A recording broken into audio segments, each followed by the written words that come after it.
Good morning, welcome to Headline Focus, here live on Core Politics with me, Rob Double. It is Wednesday, the 10th of October 2018.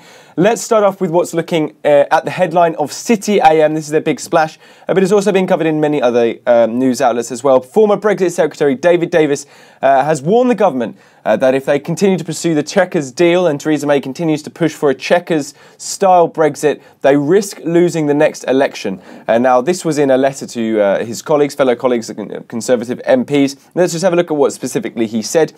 He said it would be very obvious to the electorate that the government would have failed to deliver on issues in the manifesto and in the Lancaster House speech, particularly in terms of Brexit, and the electoral consequences could be dire. Now, that's all on the assumption that the Chequers Plan, which has obviously been pushed by Theresa May in its entirety, would be the final plan that would be agreed with the EU in terms of post-Brexit and what happens. Now, this is significant because obviously, David Davis, former Brexit Secretary, one of the key figures until only a few months ago, who was actually leading the Brexit negotiations on behalf of the government with Theresa May and her chief Europe advisor, Ollie Robbins. Also, in the sense of what's going on today, it's the first PMQs back since conference season. Big moment when a lot of news lines could be used. Expect possibly this kind of style of attack from the backbenches of the Conservative Party towards Theresa May. It's now getting to the state where decisions have to be made and commitments have to be made by the UK government in terms of what kind of Brexit will be actually agreed upon, and those on the backbenches have very firm ideas of what Brexit should and shouldn't be, and it's now at the stage of to what extent are they going to start publicly making it very difficult for Theresa May to continue on this Chequers plan, and to what extent will that mean from the backbenches during PMQs, Theresa May taking some criticism from her own side on some blue-on-blue action. Now, there are obviously many other reports of backbench MPs making signals that they're very unhappy with Chequers. You've got Steve Baker, who's, again, former minister at the Department of exiting the European Union, saying there's 10, 20, 30, 40 even MPs who'd be prepared to vote against Chequers on the Conservative side of the benches. That would, of course, mean that the Chequers plan would not go through that meaningful vote in Parliament, and that would mean that the negotiations would have to restart, or Theresa May have to step down as she's invested Chequers so much in her own personal campaign. In terms of Brexit news, we should be aware that there isn't actually much expected until Tuesday next week, when reports are today that there's going to be a nearly complete Brexit plan put to senior cabinet ministers at a meeting with Theresa May as well. And this is where Cabinet, this is very significant, this is where Cabinet will decide, and the individuals in Cabinet who have voted for Brexit, were campaigning for Brexit, have been pushing for Brexit, will have to decide, this is the actual plan being put forward. This is the agreement so far as it's been thrashed out with the UK and the EU. Am I going to agree to this, or am I going to walk away and say, you know what, when push comes to shove, I gave the benefit of the doubt, I stayed in the room, I stayed at the table, but now this is the actual deal as it looks like. Can I actually go along with it, serving under this government? That'll be a real crunch moment if reports are right, or what's going to go on next Tuesday. Might not be all that bad, though, for Theresa May in terms of what's going on in Parliament and support for her Chequers plan. The Times and the FT are reporting up to 30 Labour MPs are ready to defy Jeremy Corbyn and back the government's Brexit deal in terms of what they're going to be bringing back and possibly something to do like the Chequers plan. Now, that's important because if Steve Baker on the Conservative side says, OK, we've got 30 or 40 Conservative MPs who are ready to vote against Theresa May, well, they could possibly be cancelled out if there's 30, potentially 40 Labour MPs who are willing to back Chequers. So that's incredibly important dynamics there, an incredibly important story looking ahead.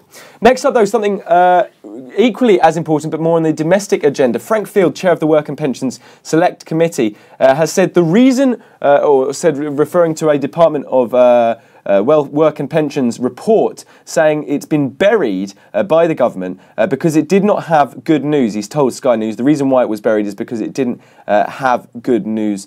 Now, this is a report published last month without any ministerial announcements. There was no announcement to follow up this report, which again sends signals of why there wasn't an announcement on a report which the government has done. It's a 3-year randomised control trial. It was launched in 2015, and it looked specifically at welfare reform, in particular the impact of interactions with job centre work coaches and the effectiveness this is the key bit, of using sanctions to encourage in-work progress of universal credit claimants. Now, universal credit is, of course, an incredibly controversial policy the government is pursuing, particularly in terms of welfare reform. Let's just have a look at the findings and why Frank Field has, according to Sky News, reported said it's been buried by the government for not having the good news. Well, it said, the report says it found no evidence that sanctions for failing to apply for additional work or undertake additional training helped motivate participants to progress in work. It also went on to say in some cases it actually damaged the relationship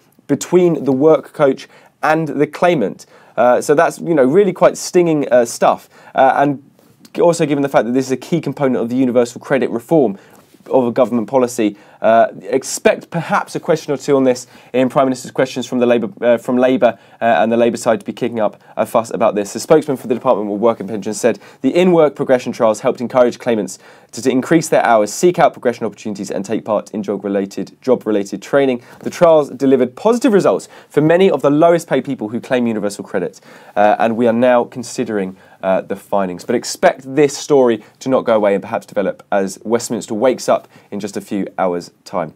Finally, one more story then. It is Suicide Prevention Day today, and as you can see in the Daily Mail in particular, they've covered it on their front page. The UK is going to have its first ever Minister for Suicide Prevention. That was announced today by Theresa May, or will be announced today by Theresa May. Extension of duties for the current Minister for Mental Health, Jackie Doyle-Price.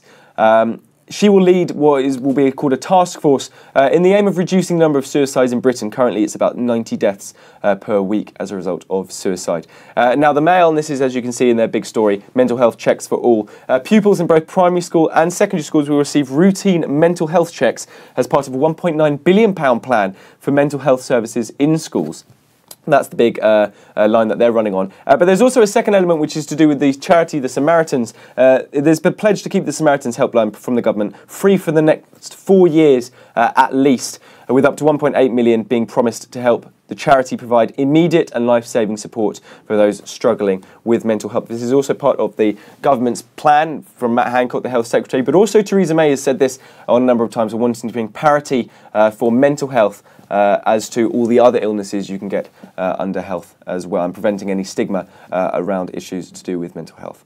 That's pretty much it for today. You're up to date. Don't forget you can find all the latest on what we're doing here on Core Politics on our Facebook page and Twitter right here. I'll be following what's going on in P&Qs at around about 12 o'clock on my Twitter profile at RJH. So check me out if you want to have a look there. And also the comment box is below if you want to discuss anything I've covered here or something I might have missed out in terms of this morning briefing. But from me and all the team here at Core London, see you again on Friday morning, round about 9, 10 o'clock.